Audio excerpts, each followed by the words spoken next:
There is no scope for good అనిపిస్తుంది నాకు. Same అదే అనిపిస్తుంది.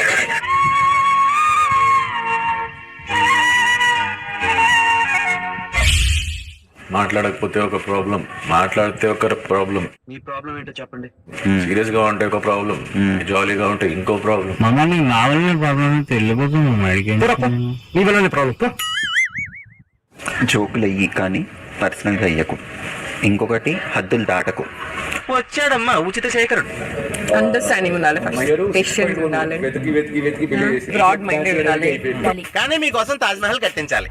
పిచ్చి మీకై ఉండాలి, ట్రీట్మెంట్ మాకై ఉండాలి. నిజమైన ప్రేమలో పొసెసివ్నెస్ ఉంటది అంటది విష్ణుప్రియ. ఇట్స్ ఓకే, పృథ్వీ ఎంత మందికైనా ప్రేమను పంచొచ్చు. విమానం అంత విశాలమైన మనసు ఉంది. సిగరెట్ తాగకుండా ఉండరా, నువ్వు ఏమడిగినా ఇస్తావు. అదంతే, అందరినీ ఆదరిస్తుంది. ఈ వారం నామినేషన్ ప్రక్రియ ఇప్పుడు మొదలు కాబోతోంది. నేను దీనికోసం వెయిట్ చేస్తున్నాను. యష్మి, మీరు ఇంటి పెద్ద క్లాన్ చీఫ్ అయిన కారణాన మీకు కొన్ని ప్రయోజనాలు లభిస్తున్నాయి. ఏంటది? అందులో ఒకటి, ఈరోజు మీరు నామినేషన్స్ నుంచి సేవ్ అయ్యారు. మసాలా వన సైజులో నీకెక్కడో లక్కీ పుట్టుమచ్చుందిరా. మిగతా ఇద్దరు చీఫ్స్ ని ఎవరైనా నామినేట్ చేయొచ్చు. ఇదంతా తొక్క తొండి తొర్రి, నేను ఒప్పుకోను. Because I can't nominate Yashmi, it's Prerna, Big Boss. Whatever you did, picking from the dustbin, ఆ పాయింట్ నాకు నచ్చలేదు.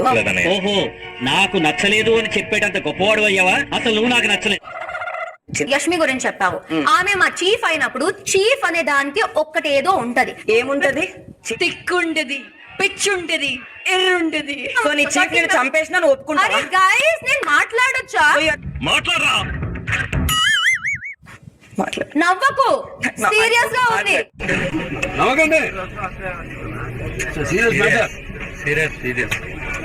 సో బయట నుంచి అనే మాటలు స్టార్టింగ్ నుంచి వస్తుందే, అది కొంచెం ఆపేయండి. ఆపకపోతే అన్నాడు. నువ్వు అంటే నువ్వు బాత్రూమ్ లో కూర్చొని తింటావా? తింటా. ఏమైంది? తినైతే వెళ్ళి. నా ఇష్టం. తినైతే వెళ్ళి. బాబోయ్, చండాలం వెళ్ళలేకపోతున్నా. ఆపమది రచ్చ. చెత్త కుప్పలు దుంకం వెళ్ళి. నిజమేనయ్యా పుల్లారావు. మాట్లాడే మాటకు వాల్యూ ఉండాలి, మీనింగ్ ఉండాలి. వింటున్నా కదా, నోటికి వచ్చింది మాట్లాడుతున్నావు. ఒక జోక్ గా చేసాము, నీలో అంత నీకు జోక్ అయి ఉండొచ్చు, నాకు జోక్ అనిపించాలి. Brother, it's not a joke brother, it's not a joke. But అంటే నా ఇన్వాల్వ్మెంట్ తక్కువ అన్నారు మీరు. యా, మణికంఠ కంటే తక్కువ నా ఇన్వాల్వ్మెంట్ 100% కాదు. సరిపోయింది. హీరో విలన్ కొట్టుకుని కమెడీని చంపేసినట్టు నా మీద పడతారేంటి వీళ్ళు? Love you bro. Original task ఏంటిది అసలు? బిగ్ బాస్ హౌస్ ఏ టాస్క్ క్లారిటీ లేదు నాకు అని అడుగు. ఏ టాస్క్ కి క్లారిటీ లేదు. ఓకే, నీకు టాస్క్ వేసేసాడు, బాగా వేసేసాడు. మీరు అందరు ఫెయిల్ అయినారు ఆల్రెడీ. వాష్రూమ్స్ క్లీన్ లేవు, ఏది కూడా సరిగ్గా వెళ్ళట్లేదు. ఇప్పుడు బిగ్ బాస్ హౌస్ పిచ్చోడా, డిఫైన్ చేసినోడు పిచ్చోడా. ఎంతబడింది నువ్వు తిట్టింది ఆ అమ్మాయి, మధ్యలో నా టాపిక్ ఎందుకురా? ఇదేనా పద్ధతి? నువ్వు గేమ్ ని అర్థం చేసుకొని తర్వాత నాకు వచ్చి ఎక్స్ప్లెయిన్ చేయి. ఓకే, ముందు నువ్వు పూర్తిగా నిక్కచ్చిగాడు. క్లారిటీ నాకు నీకుంది. పక్కలే పక్క ఎక్కువ మాట్లాడద్దు సీత. పిచ్చి మాటలు మాట్లాడద్దు. అదే పిచ్చిలో మాటలు మాట్లాడద్దు అంటే నేను. ఏమండి, give respect and take respect. మర్యాద చెప్తున్నాను, గౌరవం తగ్గించి మాట్లాడొద్దు. నేను మాట్లాడలే నీతో, నీ బొక్క విక్క అని మాట్లాడలేదు. ఏమయ్యా, ఇందాక మాట్లాడుతున్నప్పుడు మధ్యలో నీ బొక్క విక్క అన్నావా? ఫ్లోలో ఏదైనా వచ్చి ఉంటుంది. ఫ్లోలో బూతులు కూడా వస్తూ ఉంటాయి. ఎవరు ఎటు పోయినా నిన్నే అంటారు, ఎవరు ఎటు చేసినా నిన్నే మాట్లాడతారు. నీ గురించే నువ్వు కాదు ఇక్కడ. నీకేదో కిరికిరి పంచాయతీ పెట్టాలని సార్ కోరుకున్నట్టున్నది. అదేం జరగదు, నువ్వు దురాశ పడకు, ఊకోగా సార్. శేఖర్, కామెడీ చాలా అయింది. మీ వల్ల ఈ హౌస్ కి చాలా లాస్ అయింది. అది ఎంత లాసు? రూపీస్. మీరు one of the most careless, indisciplined. What are you talking? కాదా కాదా? మళ్ళీ ఏమంటాడు? ఏమంటాడు? పొద్దున్న లేచి యోగా చేయాలి, ఎక్సర్సైజ్ చేయాలంటే మీ ఇష్టం, మీరు అటెండ్ చేసుకోండి. I'm blind but I'm trying.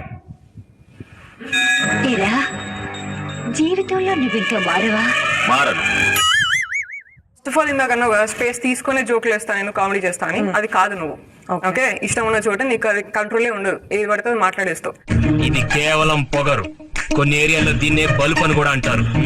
ఏదైనా కామెడీ, ఏదైనా కామెడీ. అదే అంటున్నా, ఏదైనా కామెడీ. నువ్వు సారీ చెప్పి నంత మాత్రాన అది రిటర్న్ రాదు.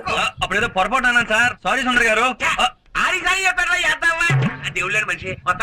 ఎటువంటి కాన్వర్సేషన్ స్ట్రైక్ చేయొచ్చు, దాన్ని ఎక్కడ దాకా మాట్లాడొచ్చు అనే సెన్సిటివిటీ నీకు లేదు. నీకు నేను చెప్పినా నీకు రాదు. అది ఉంది కానీ ఎక్కువగా వాడు. ఆ వచ్చ కామర్లడికి లోకమంతా పచ్చగా కనిపించింది అన్నట్టు అడల్టరేటెడ్ అనేది మీ హెడ్ లో ఉంది. అయినా పచ్చ కావర్లడికి లోకమంతా పచ్చగానే కనిపిస్తుంది, నీకందరూ మోసం చేసే వాళ్ళకే కనిపిస్తా. ఈ పెద్ద వయసులో కూడా 48 వయసులో నేను మొత్తం డే తిరుగుతున్నాను, అన్ని పనులు చేస్తున్నాను. ఎందుకంటే తెలుసా, నేను చెప్తాను, నన్ను చెప్పని. నాకు కూడా నిద్ర వస్తుంది. సార్ పడుకో. నా వయసులో ఏమవుతుంది మీకు తెలియదు శేఖర్. నీలో ఇంత ఫైర్ ఉందని నేను ఎప్పుడు అనుకోలేదు బావా. నువ్వేంటి, నేనే అనుకోలేదు. ఫ్రెండ్షిప్ ఇందాకే కదా కొట్టుకున్నారు.